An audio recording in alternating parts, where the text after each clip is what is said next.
Bonjour Anthony Delon. Bonjour. Entre chien et loup, le clan Delon. C'est un livre d'une sincérité totale. Vous racontez votre père, votre mère Nathalie Delon, vous racontez Mireille d'Arc, vous racontez tous ceux qui ont accompagné votre vie, votre parrain. Et au fond, vous dites, j'écris pour lutter contre l'oubli. Oui, c'est vrai. Je me suis lancé dans l'écriture tout court, parce qu'à la base, ce n'était pas un livre, c'était une série. Et ça deviendra une série, d'ailleurs. Donc c'est vrai que j'ai commencé à écrire cette série avant qu'on me propose, par hasard, d'écrire un livre. Je vais vous raconter comment et pourquoi.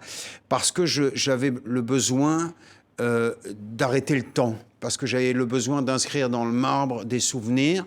Pourquoi? Parce que vous avez parlé des gens qui me sont chers, mes guides, mon parrain, ma marraine, Mireille, ma mère, tous ces gens ont disparu.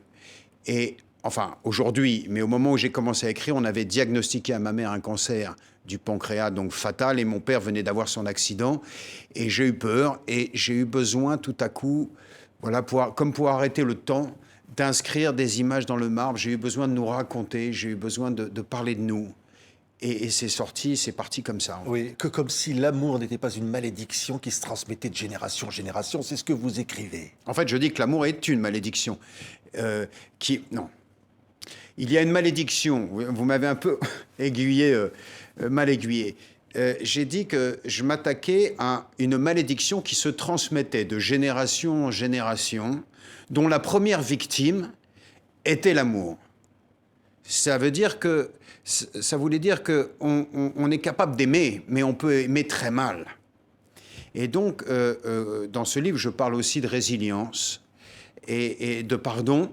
Et j'explique que dans un cas comme celui-là, pour être résilient, il faut d'abord comprendre pour ensuite pouvoir pardonner. Donc ça, c'est aussi une strate du livre. Oui, vous dites que votre père, Alain Delon, a été victime, on le sait, d'un AVC. Il y a une rumeur aujourd'hui qu'il dit qu'il veut se suicider. Alors, on a lu ça. Est-ce que votre papa a envie de mettre fin à ses jours? Non, pas du tout. Je suis content que vous m'en parliez. En plus, TV5 a la vocation d'être diffusé dans le monde entier. Ce n'est pas une rumeur qui court en France, mais c'est une rumeur qui court à l'étranger, en Italie, en Espagne, au Brésil, dans plein de pays. Je suppose qu'un jour, un pigiste a dû reprendre une phrase sortie de son contexte, puisqu'effectivement, dans ce livre, je parle d'euthanasie, puisque ma mère avait décidé d'avoir recours à l'euthanasie, et mon père, un jour, s'il est branché comme un légume sur un lit, bien sûr que lui aussi aura recours à cela, mais aujourd'hui, il est hors de question, il n'a absolument pas envie de se suicider, et d'ailleurs, il se porte comme un charme, et voilà, et c'était important de le dire, et je suis content que vous me donniez l'occasion d'infirmer cette news absolument ridicule. Mais ça vient d'où, une rumeur comme ça? Ça veut dire qu'au fond, on pense que votre père est au bout de sa vie, c'est ça? Non, c'est quelqu'un qui je vous l'ai dit, un journaliste, un pigiste qui a voulu faire un scoop, un buzz, comme on dit aujourd'hui, et qui a sorti une phrase d'un contexte, et tout d'un coup, ça s'est répandu viralement, encore une fois, à l'étranger, pas en France. Oui, parce que vous le dites dans ce livre, votre père vous a dit, si un jour je suis un légume, je veux que tu me débranches. Bien sûr. Et vous l'a demandé à vous. Il a raison. Moi, je voudrais la même chose. Je l'ai déjà dit à mes enfants. Pourtant, je ne suis pas très vieux. Mais on a tous peur de ça. On a tous peur de rester un jour branché sur un lit et de mettre des années à crever. Oui. Lorsque votre maman est morte, vous dites, Nathalie Delon, vous dites, elle est morte en femme libre comme elle avait vécu. Absolument. Et vous l'avez filmée. Vous avez filmé ces dernières semaines. Alors, je n'ai pas filmé ces dernières heures, évidemment. Il y a beaucoup de pudeur dans ce que j'ai fait. Mais c'est vrai que quand, le 15 décembre, on avait ce rendez-vous avec son médecin à l'hôpital pour voir un petit peu quel était le résultat des chimios, différentes chimios au rayon qu'elle avait subies, et que le médecin nous a dit, voilà, j'ai une mauvaise nouvelle. Elle lui a dit, combien, docteur? Il lui a dit, écoutez, avec une petite... Combien? Il a dit entre 4 et 6 semaines. Donc on est sorti de là, le choc passé. Elle m'a dit, tu sais, j'aimerais que tu me filmes, j'aimerais que tu montres à mes petites filles, mes filles, qui j'étais, qui était leur mamouche, et j'aimerais Voilà, elle voulait qu'on laisse une trace. Et c'est de là qu'est partie l'idée de ce documentaire qui a duré 37 jours, puisque le médecin ne s'est pas beaucoup trompé. Elle est partie 37 jours plus tard. Oui. Elle vous a parlé de votre papa. Elle vous a dit, le problème avec lui, c'est qu'il veut ressembler à une image qu'il s'est fabriquée, qui n'est pas lui. Et qu'au fond, l'amène à réveiller des démons. Et qu'au fond, pardon? Qui réveille des démons en lui. Quelque part, il n'est pas lui-même. Écoutez, oula, ça c'est un long discours. Ma mère m'a dit beaucoup de choses dont je parle dans le livre, mais ce qui est important, c'est qu'aujourd'hui, il est lui. Et vous savez, ce livre, en fait, puisque c'est devenu un livre, nous a fait beaucoup de bien. On a, lui comme moi, pris beaucoup de recul par rapport à notre vie, par rapport à les conflits qu'on a pu avoir. Et vous savez, il y a des hommes, des générations qui ont du mal un peu à communiquer, à échanger. Et le livre a cette particularité, c'est qu'on peut le lire et le relire en étant seul. Et je me rends bien compte qu'il y a quelque chose qui est à l'œuvre. Et que depuis la sortie de ce livre, il y a quelque chose chez lui qui est plus apaisé. Je pense qu'il a compris. Il a lu le livre. Bien sûr. Oui. Puisque ce livre parle aussi de résilience, de pardon.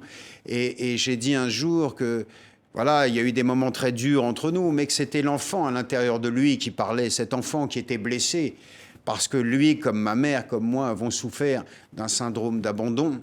Et c'est cet enfant blessé qui réagissait, qui reproduisait, parce que c'est ça le danger.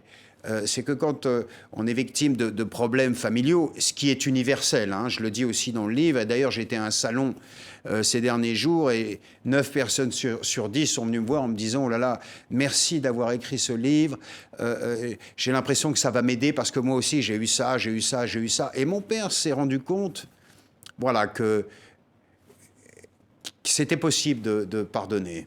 Oui.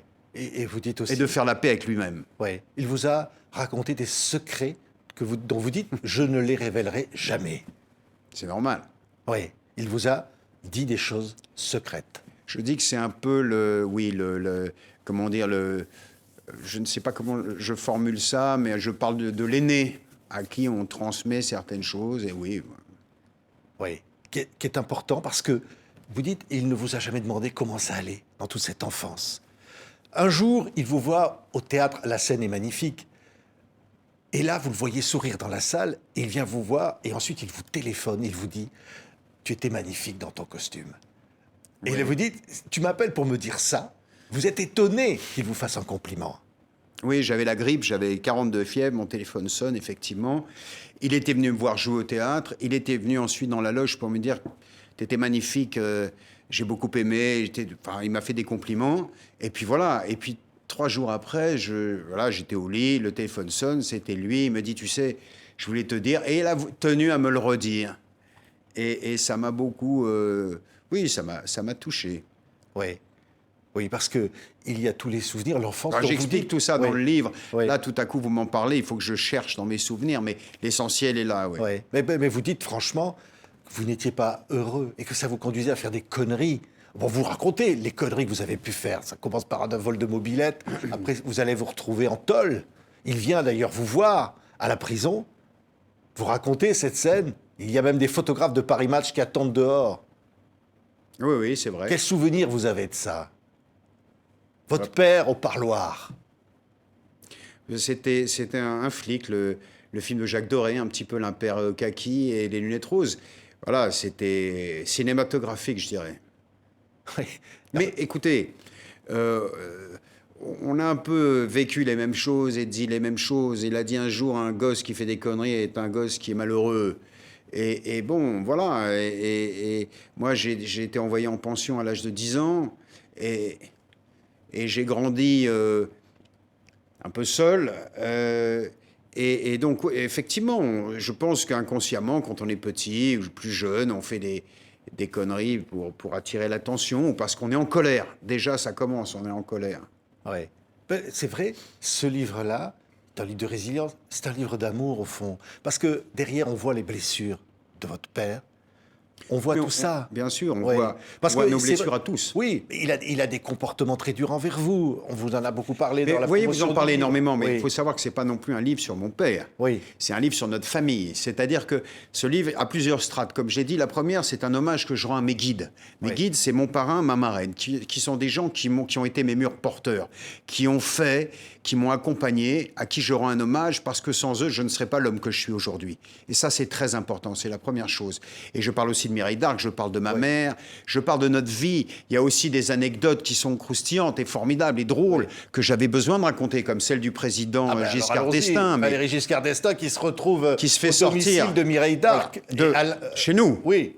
De Mireille, de mon Oui. père, chez nous. Et Alain Delon qui finit ses tournages un peu plus tôt et qui se retrouve face au président. Bon, je vous rassure, il prenait Oui. le thé, hein. Ah oui, c'est rien passé. Rien du tout, évidemment. Oui, mais enfin, votre père a parlé au président d'une manière, personne ne pouvait parler comme ça au Ah président bah, de il la a sorti République. Manu Militari. Oui. Bon, et il y a ça, il y a beaucoup de choses. Il y a ces maisons où j'ai grandi. Je parle d'Aix-en-Provence, je parle de Douchy, je parle du quai Kennedy, je parle de... Voilà, J'avais besoin de, à ce moment-là... Alors, il faut quand même... Excusez-moi, je fais un petit retour quand même, mais... Donc, c'était écrit pour une série qui va se faire parce que les droits ont été achetés avant même que j'ai terminé le livre par Dominique Besnéard et Media One. Et c'est ensuite, pour donner un terreau aux scénaristes qui vont commencer à travailler sur cette série, que j'ai écrit ce livre. Donc, il va y avoir une série internationale, parce que ça sera un projet international, qui va sortir qui va être adapté de ce livre. Et par la même occasion, du premier que j'ai écrit, Le Premier Maillon. Oui. Mais non, mais si on revient quand même sur une anecdote, le samouraï. Votre père tourne avec votre mère, avec Nathalie Delon. Et c'est terrible les conditions de tournage pour votre mère, de ce qu'il lui fait vivre. Oui, parce qu'elle t'emmerde pendant tout le film. Pendant tout le film. Et ça se termine, elle lui tourne une gifle à la fin du tournage. Devant C'est tout le Melville monde. qui raconte ça. Enfin, ma mère l'a raconté ensuite dans son livre. Mais Melville l'a raconté, évidemment, dans une interview. Et oui, elle lui a mis une gifle, elle lui a dévissé la tête. Mais vous savez, ma mère était quelqu'un de très fort.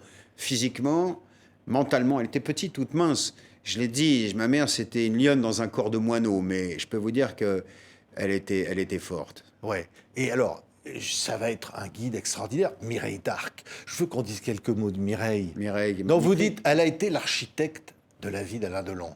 C'est ça que vous dites. Elle a été l'architecte de sa vie, absolument. Alors d'abord, je voulais dire que Mireille a été avant tout une femme remarquable, parce qu'elle a été ma belle-mère, elle a vécu avec mon père pendant 15 ans, elle m'a élevé aussi, mais elle m'a élevé avec beaucoup de finesse, beaucoup d'intelligence, beaucoup d'amour, et elle m'a élevé sans jamais vouloir prendre la place de ma mère. C'est-à-dire qu'elle a toujours fait en sorte que ma mère reste ma mère et qu'elle reste sur son piédestal. Et la deuxième chose, c'est que bien sûr, elle a mis sa carrière entre parenthèses. Vous voyez, toutes les deux, là, elles sont belles. Elle a mis sa carrière entre parenthèses pour s'occuper de mon père.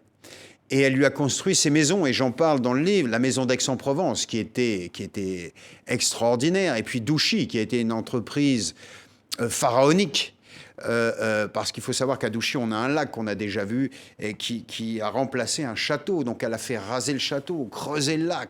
Il y a eu Marrakech.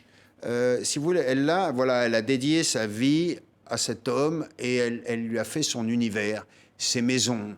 Je parle de l'organisation du championnat du monde de boxe. Monzon, Boutier, quand Jean-Claude Boutier est venu s'installer à la campagne chez nous à Douchy, moi j'avais 11 ans, 12 ans, et on avait construit, c'est Mireille qui s'était occupé de tout, toute la logistique, qui avait fait construire le ring, qui logeait les boxeurs, les sparring partners, qui faisaient venir la presse, la bouffe, la boisson, tout. Et c'est elle qui avait tout géré. Et moi, je me souviens de ces moments où Boutier s'entraînait avec ses sparring partners à la maison. Oui. Ah oui, vous avez grandi au pied d'un ring, hein, parce que quand même, c'était l'ambiance. Ouais, Hein. je me souviens. Et d'ailleurs, là, je crois que la photo là, de nous trois, c'était au championnat du monde. Ouais. Qui était un combat très très rude entre Monzon et Boutier. Ouais. Mais quel extraordinaire caractère. Alors, c'est vrai, elle vous dit un jour, elle vous dit, Tonio, je sais pas, Tony, elle vous dit, tu sais, tu comprendras plus tard. Ton père s'enferme 2 jours dans le noir dans sa chambre. Tu comprendras plus tard. Et vous dites cette phrase, vous l'avez entendue toute votre enfance. Tu comprendras plus tard. Moi, je pense que je ne suis pas le seul. Je pense qu'il y a beaucoup de gens qui ont entendu de leur père, ou peut-être c'est plus une phrase d'homme, je pense. Les mères, en général, prennent un peu plus de temps pour expliquer les choses. Tu comprendras plus tard, quand tu seras grand. Je pense qu'on a tous entendu ça, en tout cas beaucoup d'entre nous. Ouais. Oui. Enfin, tu comprendras plus tard. Mais vous dites, parce qu'il faut parler de vous aussi dans ce livre. C'est quand même pas facile d'être le fils d'Alain Delon. C'est quand même pas facile. C'est vrai que vous allez vous retrouver, on l'a dit, dans des aventures. Voilà. Et vous avez une arme avec vous le plus souvent. Vous faites des conneries. C'est pas évident, Anthony. Mais vous savez, la difficulté, c'est pas d'être le fils d'Alain Delon, l'acteur. Parce que regardez, vous m'avez dit tout à l'heure, j'ai eu la chance de recevoir Jean-Paul Belmondo, la famille de Jean-Paul. Jean-Paul était l'équivalent légal de mon père dans le cinéma français. Voilà, il y avait 2 stars, d'ailleurs mon père le dit, on se tire la bourre en permanence, un coup lui, un coup moi, un coup lui, Borsellino. Voilà. La famille de Jean-Paul, si vous voulez, son fils, ses enfants, je veux dire, il y avait un équilibre. Ce sont des gens, moi je sais qu'à 17 ans, j'étais jaloux de Polo. J'avais envie d'être un Belmondo, parce que tout était tellement beau, parce qu'ils vivaient tous ensemble, il y avait une harmonie, c'était extraordinaire. Donc c'est pas la question, c'est pas un problème de notoriété, c'est un problème d'homme, c'est un problème de personne. Vous voyez ce que je veux dire?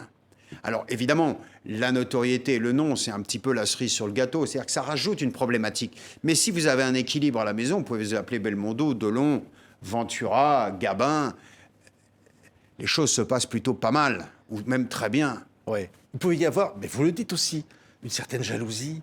Quand vous êtes jeune et beau, quand vous montez votre boîte de cuir, quand vous portez le nom de Delon et que c'est pas lui qui le porte. Il y a aussi ça. Oui, oui, mais bon, tout ça est rentré dans l'ordre aujourd'hui. Oui. Il était nécessaire qu'enfin vous puissiez vous parler. Oui, vous savez, le temps arrange souvent les choses. Et puis, je pense que, voilà, il était nécessaire de déposer les armes. Oui. Un jour. Carrément. Ouais. Oui, ça a été comme ça. Oui, parce que, je veux dire, ma mère et mon père étaient aussi 2 caractères très, très forts. D'ailleurs, j'ai interviewé mon père pour le documentaire que j'ai tourné sur ma mère, puisqu'évidemment, il est venu la voir. Et à un moment, je parlais de cette gifle. Et je parlais de cette interview qu'ils avaient donnée, où c'était 2 pots de fer qui se cabossaient l'un et l'autre. Mais il m'a avoué avoir plié, lui. Elle pliait jamais. Elle était toute petite, mais elle pliait jamais. Et donc, évidemment, les chiens font pas des chats. Donc, voilà. Oui. Des blessures d'enfance. Parce que, quand vous parlez de Georges Baume, votre parrain, il rencontre votre père qui débute. Il est rue Saint-Benoît dans une chambre minuscule. Non, en fait, je raconte, mon père habitait dans une chambre d'hôtel avec une femme, rue Saint-Benoît, au rez-de-chaussée. Et mon parrain a habité 50 ans quai Malaquais, au bout de la rue Bonaparte. Et un ami vient frapper à sa porte, tambouriner à sa porte, et lui dit « Georges, viens vite, il faut que tu viennes. » À l'époque, rue Saint-Benoît, il y avait beaucoup de boîtes de jazz. Et il lui dit « Georges, il faut que tu viennes absolument, il faut que tu vois, il y a ce jeune qui vient d'arriver d'Indochine, il est magnifique, je suis sûr que ce sera une star en devenir. » Mon parrain était déjà chroniqueur, producteur, agent. Il avait déjà la main mise sur le cinéma, sur une partie du cinéma français. Et donc, curieux comme il l'a été pendant toute sa vie, il était en train de se raser, il finit de se raser, il s'habille et il fonce rue Saint-Benoît avec cet ami. Et donc là, il voit mon père, qui était tout jeune, et une amitié est née immédiatement. Et 5 jours après, mon père s'est installé quai Malaquais chez mon parrain. Ils ont monté plus tard la société Delbo, Delon Baume. Et voilà, et c'est mon parrain qui lui a présenté Visconti, c'est mon parrain qui a véritablement, je ne sais plus comment j'explique ça dans le film, mais je dis la beauté, le talent de l'un et l'intelligence et le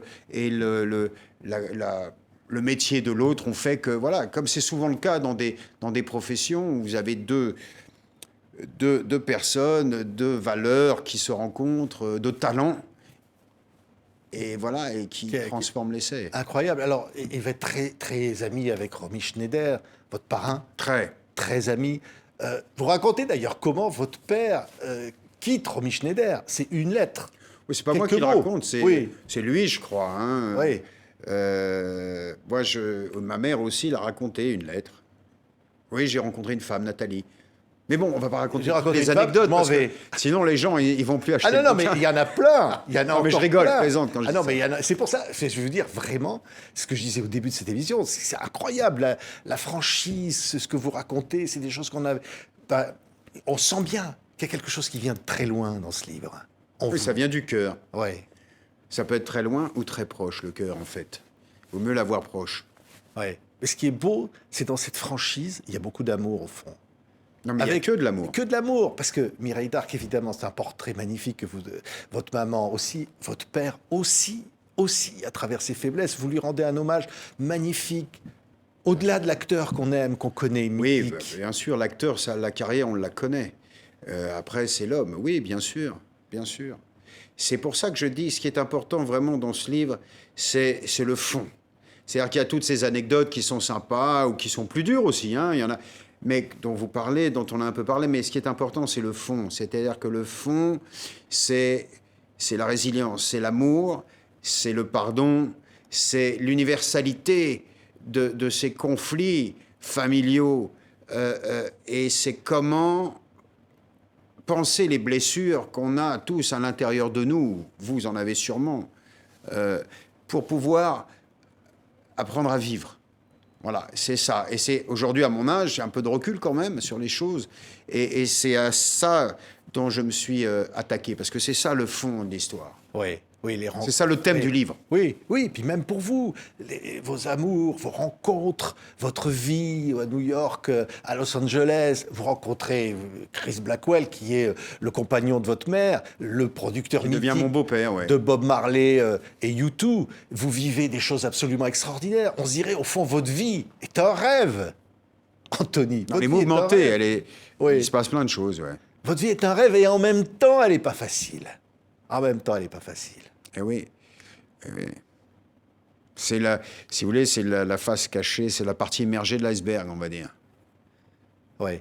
Parfois, l'envie de se perdre. Vous allez vous perdre un moment dans la jungle, vous allez tenter des choses dans des tournages de films, vous allez prendre des risques. Oui, oui, oui, ça c'était quand j'étais plus jeune. Effectivement, oui, je parle de Chronique d'une mort annoncée, de ce premier film qui m'a emmené au Festival de Cannes, bien sûr, et des 4 mois qu'on a passés dans la jungle. Enfin non, les 2 mois et demi qu'on a passés dans la jungle. Et puis plus tard, oui, vous faites allusion à cette force ambivalente que j'avais à l'intérieur de moi, de vie et de mort, bien sûr. C'est normal. Oui. J'explique pourquoi. Oui, mais même à un moment, votre vie est en danger parce que vous êtes le fils d'Alain Delon. Il y a des affaires où vous pouvez être menacé de mort. Alain Delon dira dans l'affaire Markovic, ne vous en prenez pas à ma famille. Oui, j'en parle un peu. Là, Oui, oui. oui. Puis après, dans d'autres affaires, vous allez retrouver votre moto piégée. Vous pouvez être... quelque part, on peut provoquer votre mort. Oui, c'est vrai. C'est un peu... oui, c'est un peu rock'n'roll, ouais. Oui, c'est dur. Mais tout ça, vous avez dit, j'ai repris tout ça. Ça, il faut de la résilience, ouais. Il faut de la force. Bien sûr. Parce qu'à un moment, si vous voulez, il y a des natures. Et si, si vous êtes d'une nature combative, la violence, l'âpreté des rapports déclenche la violence chez vous et le combat. Si vous êtes d'une nature plus fragile, eh ben, ça vous détruit. Bon, moi, c'était pas mon cas. Moi, plus je prenais de coups, plus je devenais fort. Mais c'est vrai que ça passe quand on est jeune. Et après, quand on vieillit, on a besoin de calme, on a besoin de sérénité, on a besoin d'harmonie dans nos vies et dans nos rapports aussi. Oui. Ça devient vital parce que ce qui nous donne de la force quand on a 20 ans ou 25 ans nous détruit quand on en a 50. C'est-à-dire, le livre est formidable. Il commence, on va dire, par un enterrement. Il n'est pas triste, pourtant, le livre. Il commence par un enterrement et les mots de votre père, bouleversants. Au moment où on porte en terre votre parrain. Oui, au moment où on porte mon parrain en terre, mon parrain, qui a été un second père, pour moi, je parle beaucoup de lui, Georges Baume. Georges Ouais. Baume, qui a été un mur porteur. Et effectivement, mon père dit cette chose très belle et en même temps bouleversante. Au moment où on porte mon parrain en terre, il prend la parole et il dit, tu vois, c'est la première fois de ta vie que tu feras du mal à ton filleul. Et cette phrase, j'écris, cette phrase résume à elle toute seule le rapport que j'ai eu avec cet homme. C'est-à-dire qu'il ne m'a jamais fait de mal. Et au moment où mon père me dit ça, évidemment, j'ai fondu en larmes.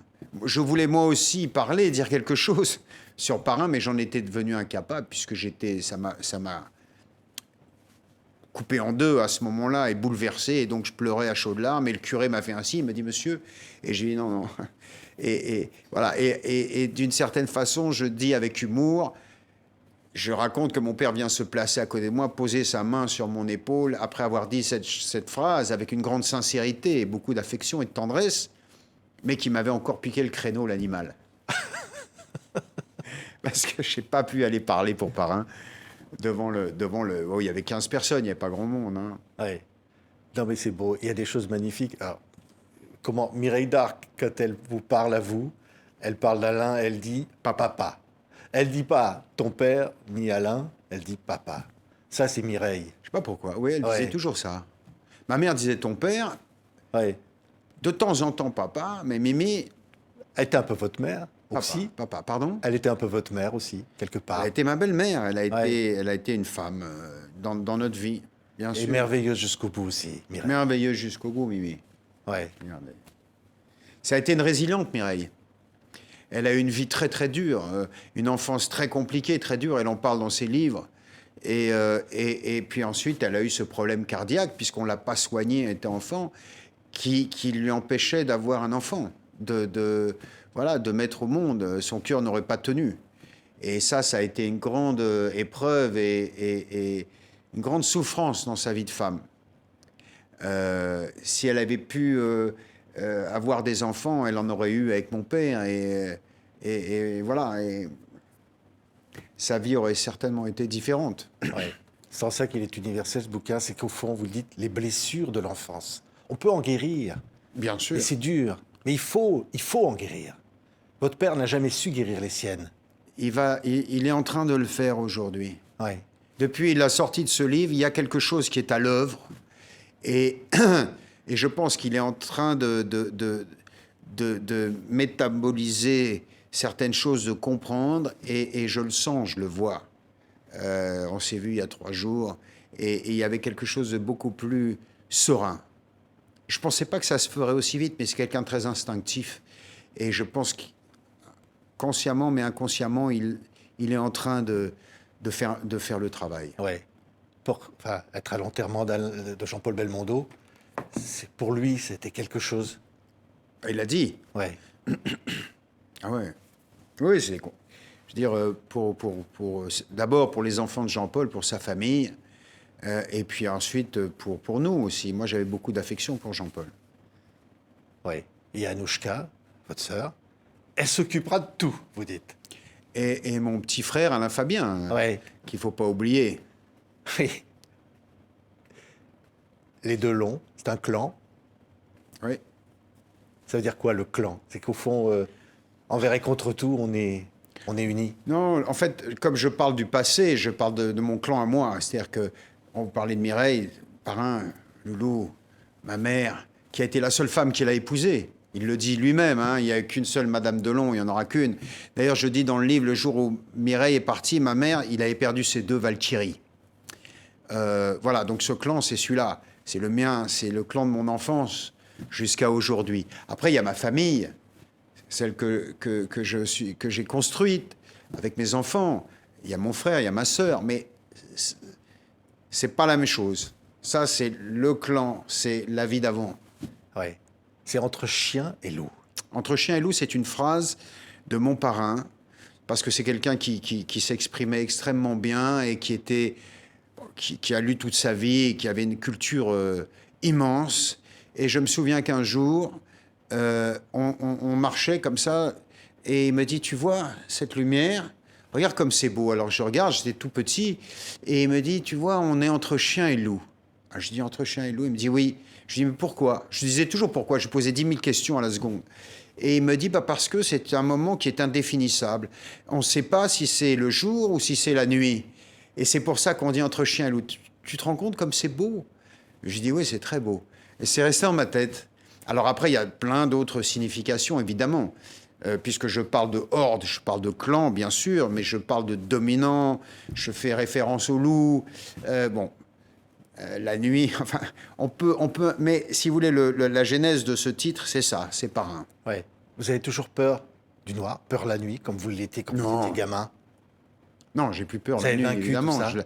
Comme beaucoup d'enfants, j'avais peur du noir et peur de la nuit, mais parce qu'on fantasme sur des démons, sur des monstres qui vont venir. C'est parce qu'il y a une angoisse intérieure liée à notre vie familiale et automatiquement, elle se manifeste comme ça. Ouais. Merci beaucoup, Anthony Delon. Une question idiote. Vous pensez que votre père va regarder cette émission, ce qu'on vient de faire? Il regardera? Écoutez, si vous m'appelez pour me dire quand ça passe, je l'appellerai et je lui dirai de Ouais. le regarder. Il regarde? Ça l'intéresse? Oui, il regarde tout. Enfin, tout. Il regarde pas mal de choses, ce qui l'intéresse en tout cas. Mais ça l'intéressera. Ouais. Il vous N'oubliez en pas de parle m'appeler. après? Il vous en parle après? Il vous dit? Ça Ça a dépend, été oui. bien. Quand j'ai Oui. fait la première émission, le journal de 20 heures, il m'a appelé, on s'est dit des mots magnifiques. Ah ouais. Des mots d'amour. Des mots d'amour. Voilà. Merci. Anthony Delon, Entre chien et loup, au Cherche Midi. Livre formidable. Voilà, vous allez les aimer tous encore plus, c'est mythique. Merci beaucoup, Anthony. Merci de m'avoir invité.